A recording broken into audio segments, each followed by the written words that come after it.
जय राम जय जय राम। श्री राम जय जय राम।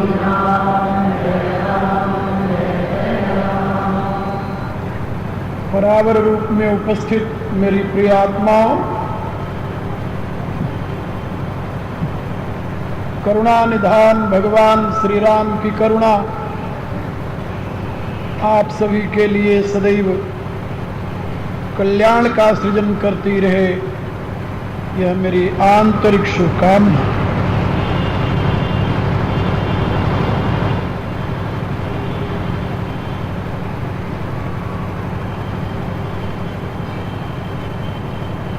वैदिक विज्ञान मानव जीवन में त्रिदोष को स्वीकार करता है।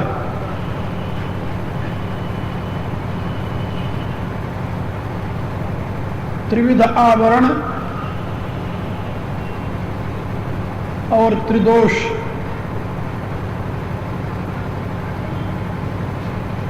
ये तीनों शरीरों से संबंधित हैं। सांख्य शास्त्र का सिद्धांत है त्रिविधम शरीरम।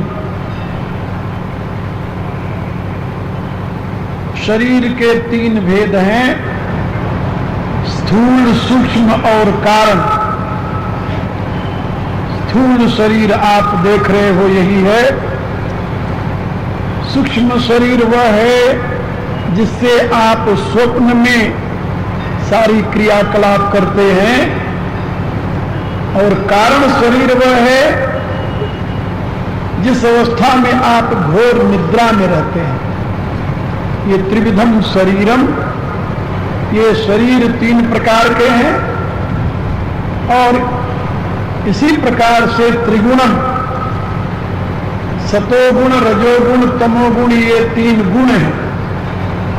और उसी प्रकार से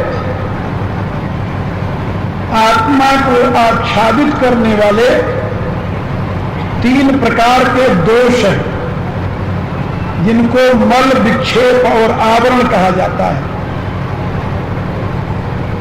और मानव जीवन के पतन में तीन ही मूल कारण हैं, जिसके विषय में उपनिषदों में बहुत कुछ लिखा गया है। और गीता में स्पष्ट शब्दों में भगवान ने घोषणा की है, त्रिविधम नरकस्येदम द्वारम आत्मनम नाश। ये तीन नरक के द्वार हैं आत्मा का नाश करने वाले।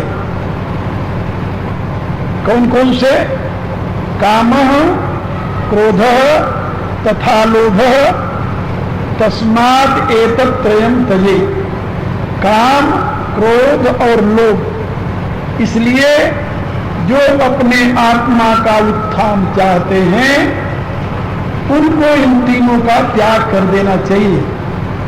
जो अपनी आत्मा का उत्थान नहीं चाहते, पतन ही चाहते हैं, उनको इन तीनों को अपना लेना चाहिए। क्या कोई दुनिया में ऐसा मनुष्य है जो अपनी आत्मा का उत्थान नहीं चाहता? ऐसा तो कोई नहीं है। हर एक व्यक्ति ऊपर उठना चाहता है। हर एक व्यक्ति समाज में उच्च पद पर अवस्थित होना चाहता है। हर एक व्यक्ति महान बनना चाहता है। ये उसकी आंतरिक चाह है। और उस चाह को पूर्ण करने में ये तीन ही बाधाएं हैं, काम, क्रोध और लोभ। इन तीनों से मुक्त होने की सीख वेद ने दी है। इन तीनों से मुक्त होने की सीख शास्त्र ने दी है। इन तीनों से मुक्त होने की सीख संत महापुरुषों ने दी है। लेकिन आपको ये जानकर आश्चर्य होगा कि इन तीनों से मुक्त होने की सीख ये वैदिक विज्ञान की देन है। वैदिक विज्ञान, दूसरे जीवन पद्धतियों में इनका स्थान नहीं है। पश्चिम की थ्योरी है।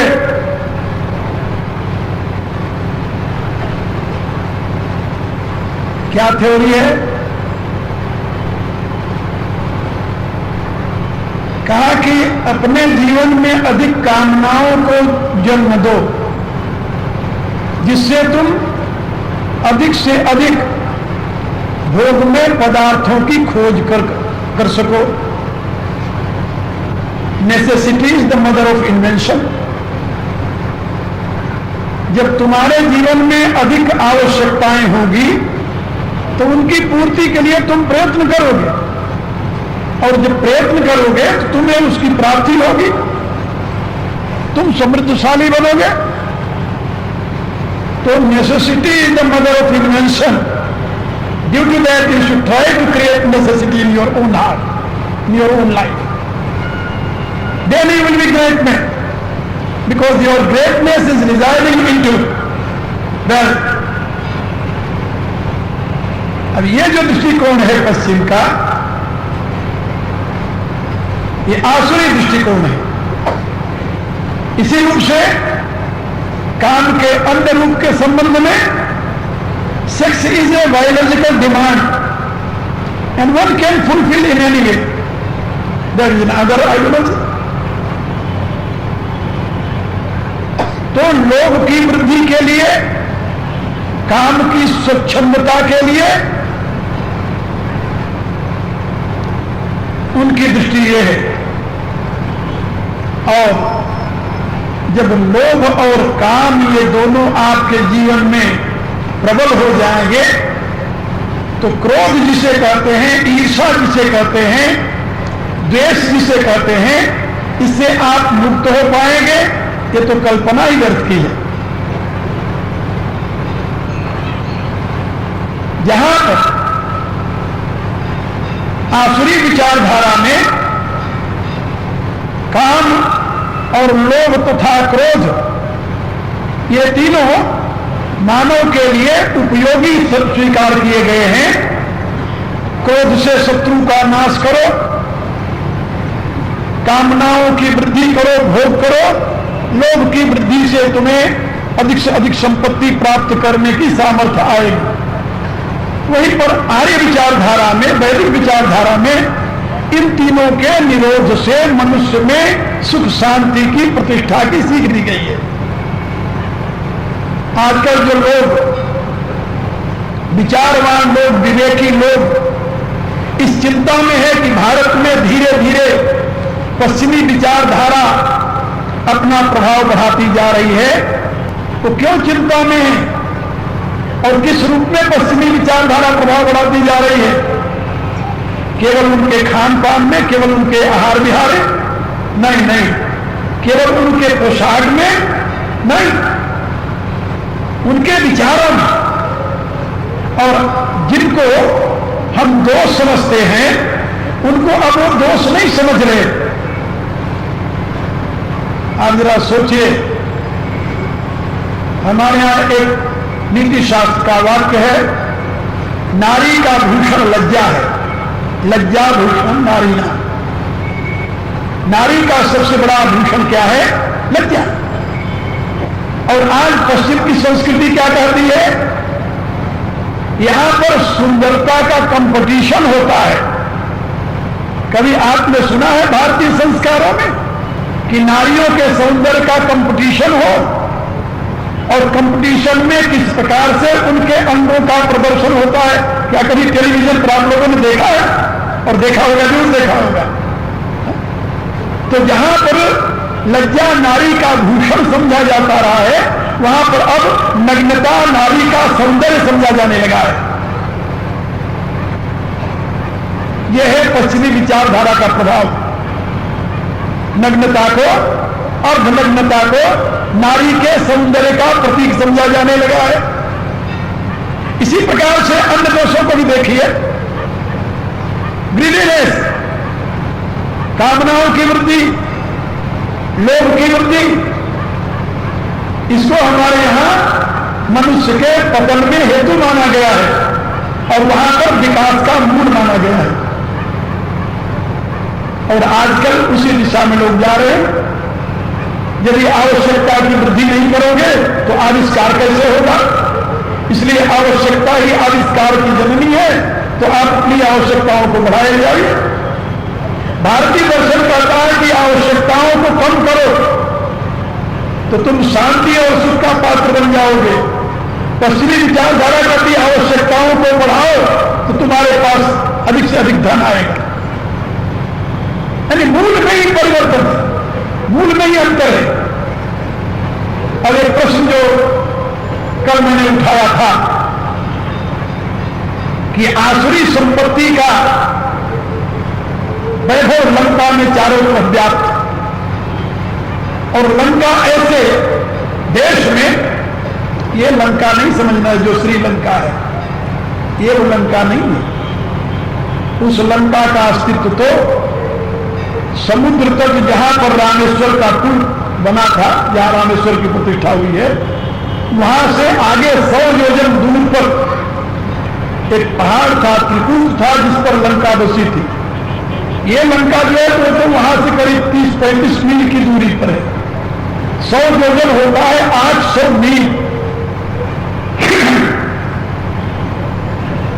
4 कोष का 1 योजन होता है और 2 मील का 1 कोष होता है भारतीय मेजरमेंट के अनुसार। तो 800 मील का वह 100 योजन था जहां लंका थी। और वो लंका मेरे विचार से जैसे द्वारका समुद्र में डूब गई और अब लोग खोज करके द्वारका का पता लगाए हैं,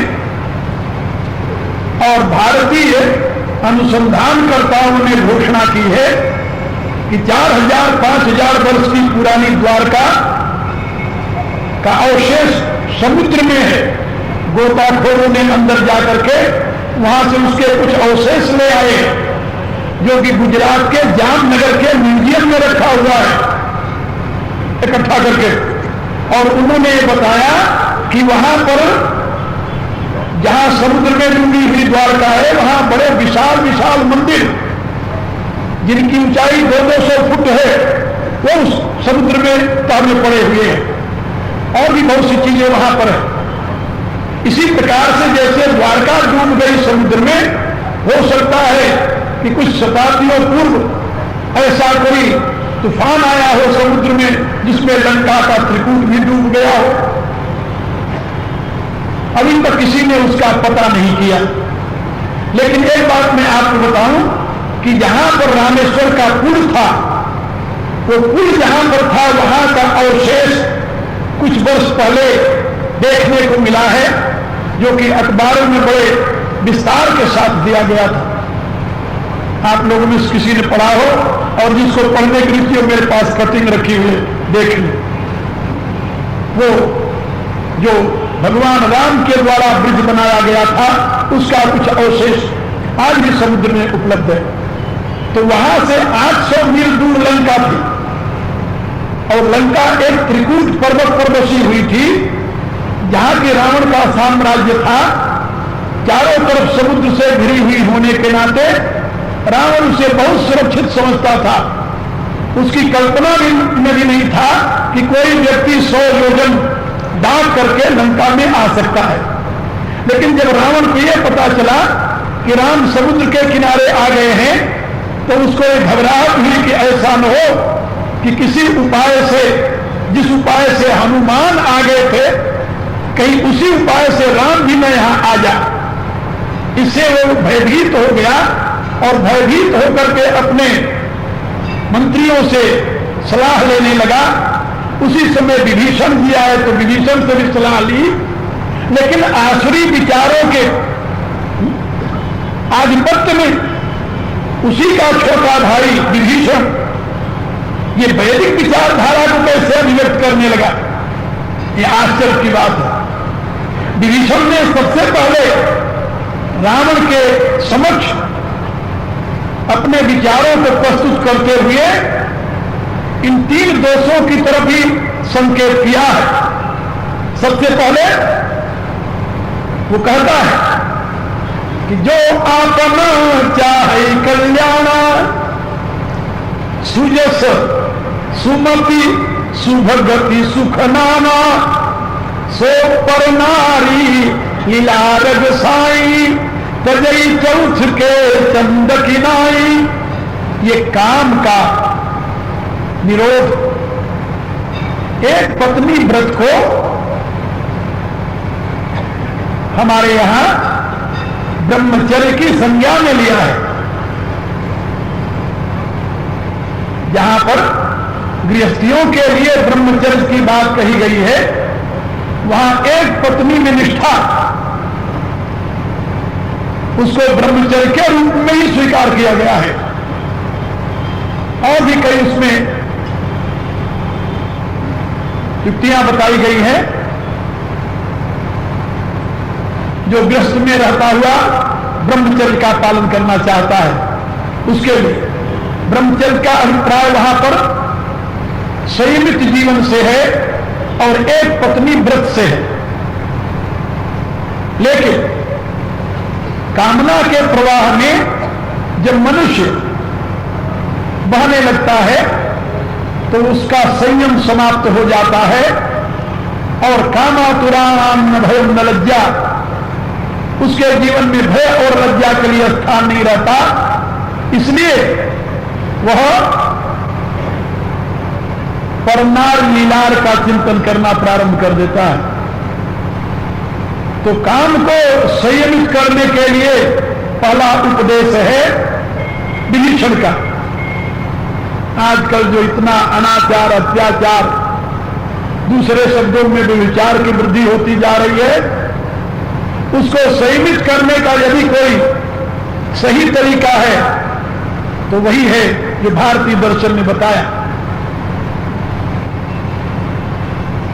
पिछले साल मैं जब अमेरिका में था, अपने आश्रम में वहां पढ़ा रहा था,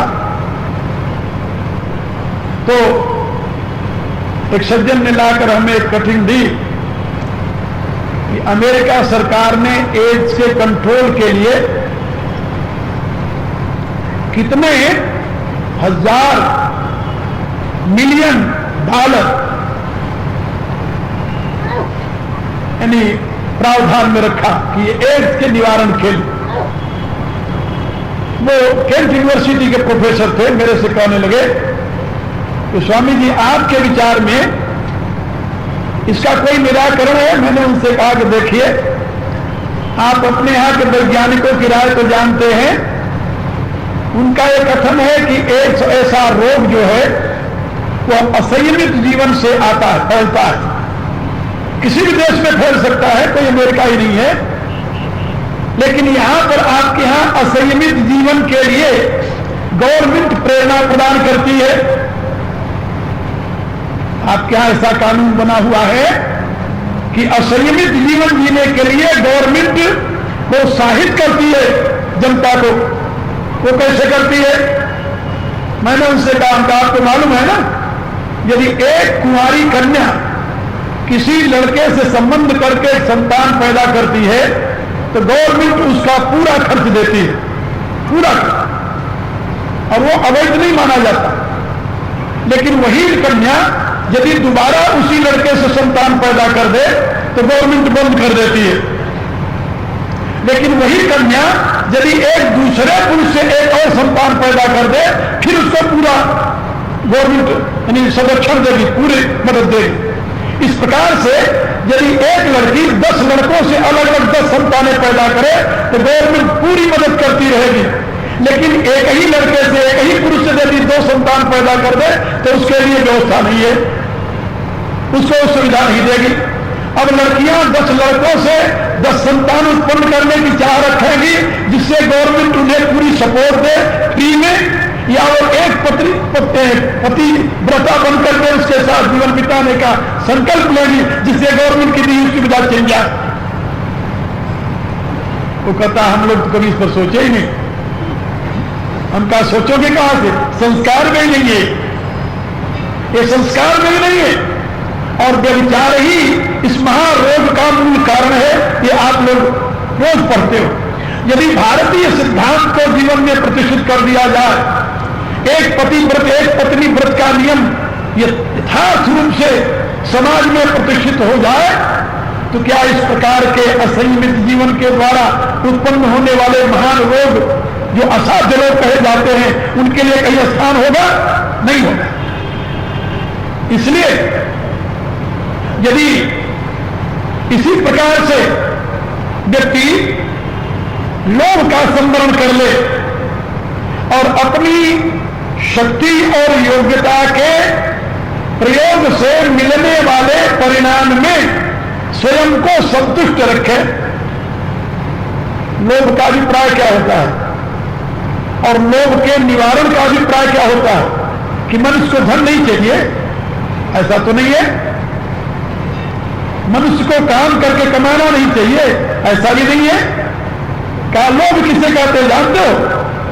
अपनी योग्यता और सामर्थ्य के प्रयोग करने के पश्चात उससे अधिक पाने की जो चाह है, उसका नाम लोभ है। बात समझे? आप मेहनत किए, मेहनत के बदले जो आपको मिलता है उसको आप ग्रहण करते हैं, लोभ नहीं है। वो तो आपके कर्म का परिणाम है। कर्म के परिणाम को ग्रहण करना लोभ में नहीं आता। लोभ में आता है बिना कर्म किए या कर्म करने के उपरांत उससे अधिक परिणाम को प्राप्त करने की चाह, वो लोभ कहा जाता है। तो काम, क्रोध और लोभ, इन तीनों के नियमन की सीख दे रहे हैं महात्मा विभीषण राक्षस समाज में, आसुरी समाज में। इसलिए उनकी बात वहां आदर के साथ कोई सुनने वाला नहीं, लेकिन फिर भी उनका कहना अपना कर्तव्य है, वो कह रहे हैं कि सो पर नारी लीलार गोसाई तजई चौथ के चंद किनाई। पहले काम पर कंट्रोल करें, संयमित जीवन जीने पर इन्हें अपना प्रयत्न करें और अपनी स्त्री में संतुष्ट रहे। हमारे यहां जहां पर आया है धन्योग्रस्त आश्रम, धन्योग्रस्त आश्रमों की घोषणा करते हुए नीतिकार लिखते हैं, सानंदम सदनम सुतश्च सुधय कांता न दुर्भाषिणी सन्मित्रम सुधनम सयोषित रति त्याज्ञा परा सेवका आतिथ्यम शिव पूजनम प्रतिदिनम मिष्टान्न पानम गृहे साधु संग मुपापसीत तत्वम धन्योग्रह आश्रम। आप सोचिए, जिन गुणों का वर्णन किया गया है, जिसमें बताया गया कि गृहस्थ आश्रम धन्य है, तो कैसा गृहस्थ आश्रम धन्य है? तो वहां पर गृहस्थ आश्रम की व्याख्या की गई। और ये तो आप लोग जानते हो कि हमारे यहां भारतीय दार्शनिक जीवन पद्धति में मनुष्य जीवन को 4 आश्रमों में विभाजित किया गया है और इन चारों आश्रमों में केवल एक आश्रम है जो तीनों आश्रमों का भार वहन करता है, और वो है गृहस्थ आश्रम। ब्रह्मचर्य आश्रम जो है वो विद्यार्थी जीवन है। ब्रह्मचर्य माने, ब्रह्म शब्द का अर्थ आपके सीमन दीर्घ से भी है और ब्रह्मचर्य, ब्रह्म शब्द का अर्थ ज्ञान से है। इसीलिए वेद का एक नाम ब्रह्म भी है, हमारे यहां ज्ञान का एक नाम ब्रह्म है, और ज्ञान स्वरूप होने के नाते ही परमात्मा को ब्रह्म कहते हैं। और उस ब्रह्म भाव में मन का विचरण करना ब्रह्मचर्य है। ब्रह्म भाव मनश्चार्यम ब्रह्मचर्यम परंतप, ऐसा उपनिषद कहती है। तो विद्यार्थी जीवन को ब्रह्मचारी कहते हैं, वो ज्ञान में ही विचरण करने वाला, ज्ञान का संपादन करने वाला और ज्ञान को ग्रहण करने की सामर्थ्य रखने वाली, उस शक्ति को संपादन करने वाला ये बीज जो है, हाँ, ये भी समझ लीजिए वैज्ञानिक विश्लेषण के आधार पर कि आप जो भोजन करते हैं उस भोजन का 3 परिणाम होता है आपके शरीर के अंदर। एक तो रस बनता है, एक स्थूल भाग मल बन जाता है और एक दूषित भाग मूत्र बन जाता है। तो मूत्र निकल जाता है, मूत्राशय के रास्ते से, मलाशय से मल निकल जाता है और जो रस बचता है वह आपका रक्त में परिवर्तित हो जाता है। जब उसमें ऑक्सीजन के द्वारा आप ऑक्सीजन को फेफड़े में ले जाते हैं, शुद्ध वायु को, और उस वायु का रक्त के साथ संयोग होता है तो वहां रेड कार्पस्कल्स पैदा होते हैं, जिससे आग का वह रस जो है वह रक्त रूप में परिणत होता है, लाल रंग का हो जाता है, जिसको आप रक्त कहते हैं। तो रस से रक्त किया हुआ भोजन का रस रक्त रूप में परिणत होता है, तो रस से रक्त बनता है, रक्त से आपके शरीर में जिसे मांस कहते हैं, मांस का उसका रस में रक्त में होने वाला कुछ अंश ऐसा है जो स्थूलता प्रदान करता है, उससे मांस बनता है। और उसी का एक अंश है जिससे मेद बनता है, फेट जिसे आप कहते हैं, और उसी का एक अंश है जिससे अस्थि बनती है, हड्डियां आपकी, और हड्डी के अंदर रहने वाला एक और पदार्थ है जिसको हमारे यहां मज्जा कहते हैं, अंग्रेजी में उसे मेरो कहते हैं। आप समझे? तो रस, रक्त, मांस, मेद, अस्थि और मज्जा, ये मज्जा जो है ये छठा परिणाम है आपके आहार का, और सातवां परिणाम है बीज, सीमन जिसे कहते हैं। और मज्जा का सार है सीमन, बीज जिसे कहते हैं। और आठवां परिणाम है उसका ओज, ओज जिसे कहते हैं, ये उसका आठवां परिणाम है। और नौवां परिणाम है उसका मन, किसका? अन्न का। इसीलिए हमारे यहां कहा जाता है जैसा खाए अन्न वैसा बने मन। तो मन जो है वो नौवां परिणाम है, और मन अंतःकरण का अवबोधन कराता है, उसी से बुद्धि का आविर्भाव होता है, बुद्धि का विकास होता है, प्रकाश होता है। इसीलिए वेद की घोषणा है आहार शुद्ध हो सत्य शुद्धि, सत्य शुद्ध हो ध्रुवा स्मृति, ध्रुवा स्मृति लंबे सर्वग्रंथि नाम भी प्रमोक्ष। आहार की शुद्धि से आपकी बुद्धि शुद्ध हो जाती है। और भगवान ने भी कहा है आयु सत्व बलारोग्य सुख प्रीति विवर्धना रस्या स्निग्धा स्थिरा हृदया आहार सात्विक प्रिय। सात्विक आहार से आपके जीवन में छह प्रकार के गुण विकसित होते हैं। आपकी आयु लंबी होती है, आपकी बुद्धि शुद्ध होती है, आपको बल प्राप्त होता, आत्मबल प्राप्त होता है, आप निरोगी होते हैं, आप में सुख की वृद्धि होती है और प्रेम की वृद्धि होती है। अरे रातों दिन पशुओं को काट कर खाने वालों के हृदय में प्रेम का प्रकाश होगा क्या? क्या समझते हैं आप? इसलिए पश्चिम के भी जो समझदार लोग थे वो मांसाहारी नहीं थे।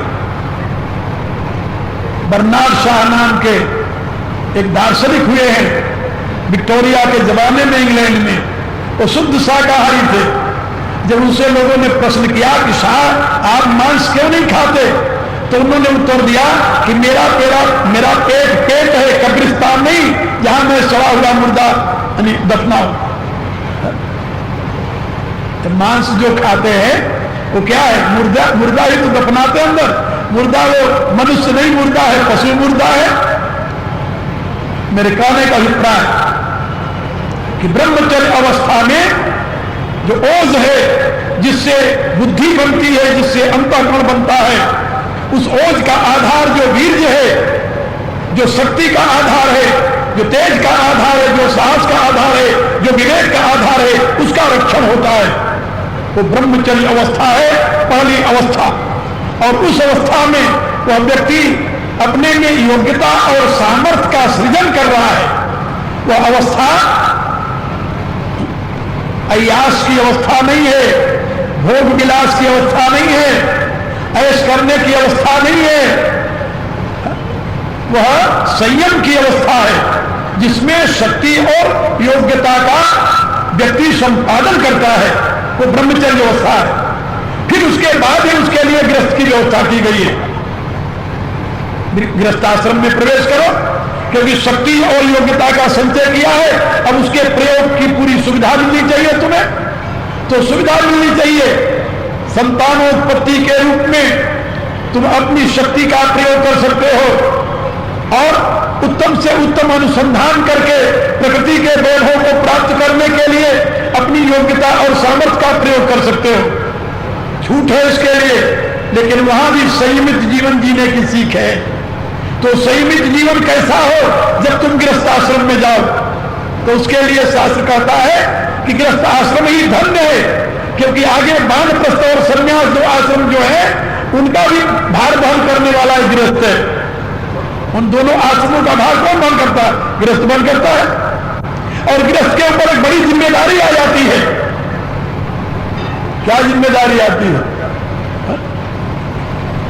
जिम्मेदारी आती है कि समाज में किस प्रकार के व्यक्तित्व के सृजन का कार्य करना है। ये बहुत बड़ी बात है, इसको समझो आप लोग। समाज में, अपने देश में आप किस प्रकार के व्यक्तित्व का निर्माण करना चाहते हैं, ये सबसे पहले ब्रह्मचर्य अवस्था से जो व्यस्त में जाए उसको समझ लेना चाहिए, क्योंकि उसके द्वारा उत्पन्न की हुई संतानें जो हैं वही समाज का भविष्य बनेगी, वही आगे राष्ट्र का भविष्य बनेगी, वही हमारे संस्कृति सभ्यता का आधार बनेगी।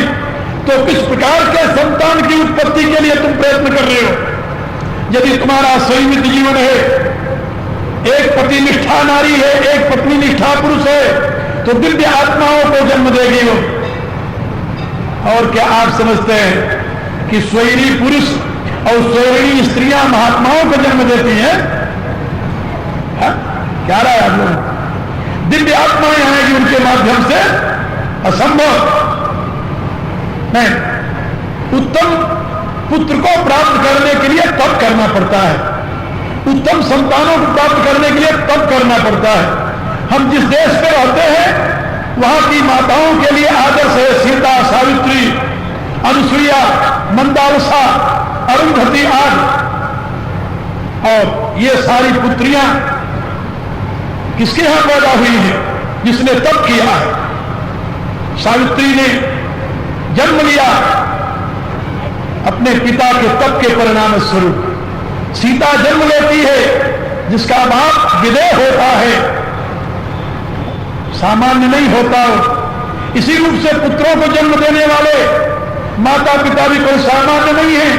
महान तपस्या करने के पश्चात तब मनु